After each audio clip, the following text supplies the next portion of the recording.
Apakah Anda pernah merasakan perut Anda terasa penuh?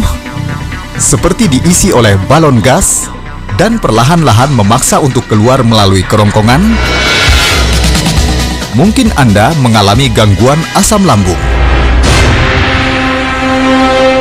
Asam lambung merupakan cairan asam alami yang diproduksi untuk mengaktifkan enzim yang berguna untuk pencernaan.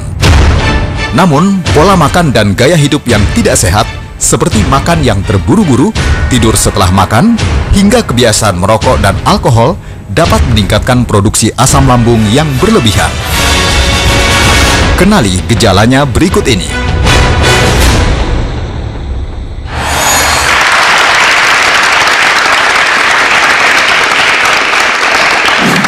Olivia, pernah ngerasakan gejala asam lambung nggak? Cukup sering ya. Biasanya dirasakan berupa apa? Muntah, mual, atau nyeri di tempat tertentu? Sampai muntah sih enggak, tapi lebih merasa kayak gas yang naik sampai ke atas dan Kerongkongan itu ya. rada perih. Biasanya dilakukan oleh Olivia selain obat ya?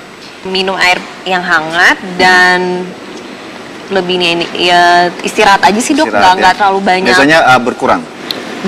Berkurang Ya, oke.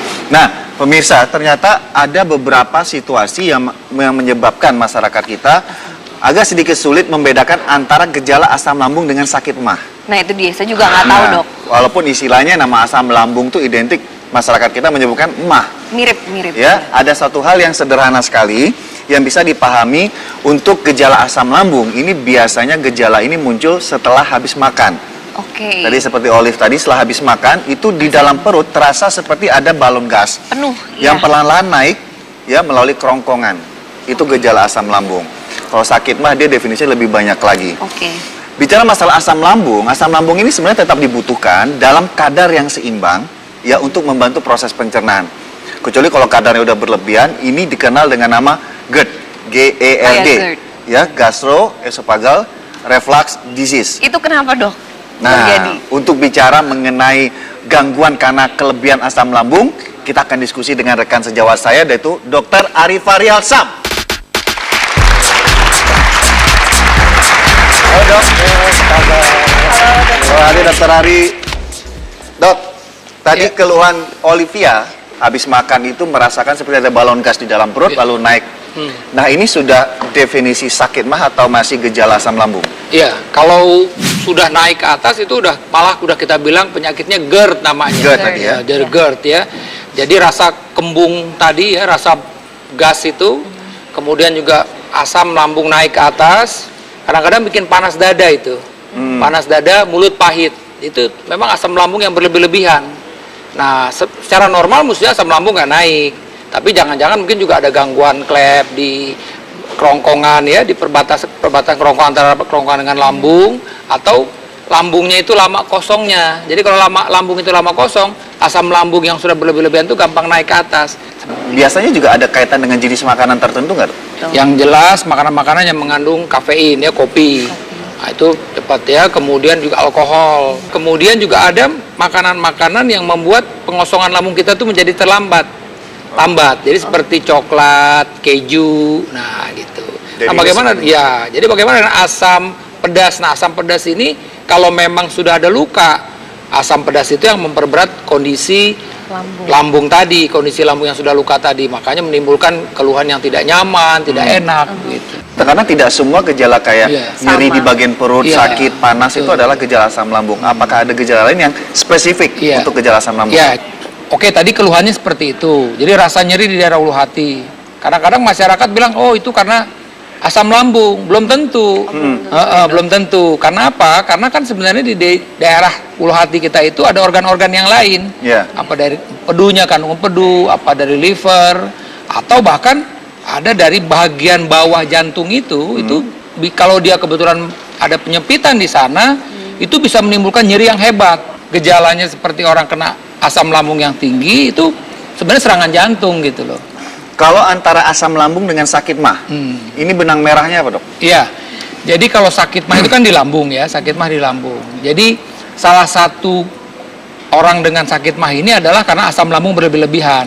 Nah itu tadi, jadi ya kadang-kadang orang ngambil, dok saya ini sakit asam lambung.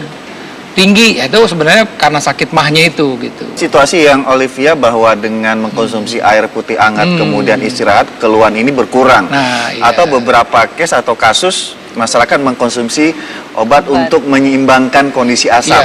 Iya. Nah, ini apakah misalnya situasi yang dilakukan oleh Olivia atau ada obat untuk yang gejala asam lambung dan gejala ini berkurang, berarti itu sudah layak dikatakan aman? Iya, jadi biasanya kalau ada pasien-pasien bilang, iya dok, saya asam lambung tinggi, tapi kalau saya minum antasida, minum air putih, teh manis misalnya, susu gitu, lebih enak rasanya. Nah, itu jangan-jangan memang karena asam lambung yang tinggi. Jadi pada saat dia minum air putih, kemudian minum obat antasida misalnya, itu menetralkan asam lambung tersebut. Tapi produksi asam lambungnya tidak ditekan oleh obat-obat tersebut, oleh makanan tersebut. Saya mau nanya dok, kalau anak-anak bisa nggak ya dok kena penyakit asam lambung atau mah?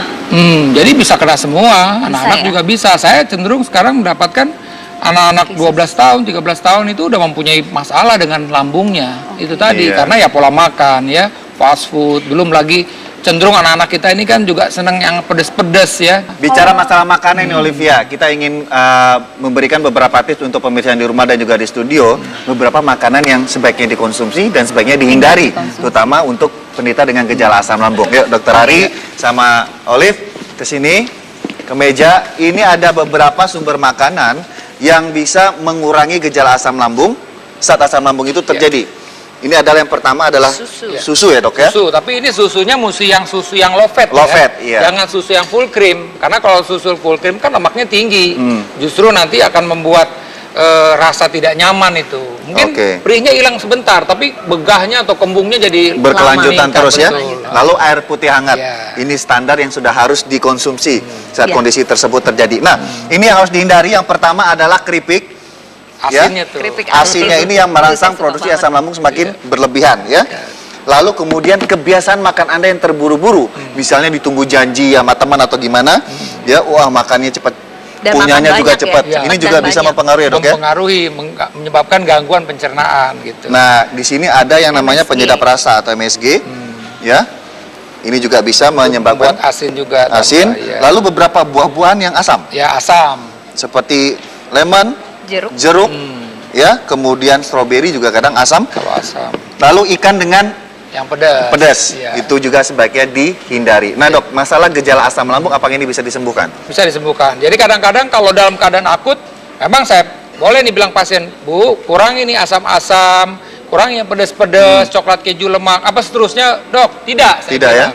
Kita obatin asam lambung ibu, kalau sudah baik, bisa ini dikonsumsi lagi, tapi tentu tidak boleh berlebihan. Jadi prinsipnya boleh. Gaya hidup tadi, gaya hidup kita, ya kan asam lambung tinggi ini juga selain faktor makanan tadi, mungkin juga minuman, juga faktor stres. Betul. Belum tentu semua asam lambung itu karena telat makan. Iya, pengendalian diri itu yang penting. Nah, masalah kesembuhan tentunya selain Anda bisa lakukan terapi pencegahan seperti yang sudah kami sampaikan tadi, ya. Jika keluhan ini berlanjut terus-menerus, sebaiknya segera periksakan ke dokter karena ada ancaman yang beresiko termasuk kanker lambung itu tadi. Nah, terima kasih Dokter Ari Faryalsyam. Terima kasih dok. Terima kasih dokter. Setelah ini ada satu yang jarang sekali, udah lama sekali saya tidak membawakan di Dokter Ros Indonesia, yaitu masalah mitos atau fakta. Jangan kemana-mana, tetap di Dokter Ros Indonesia.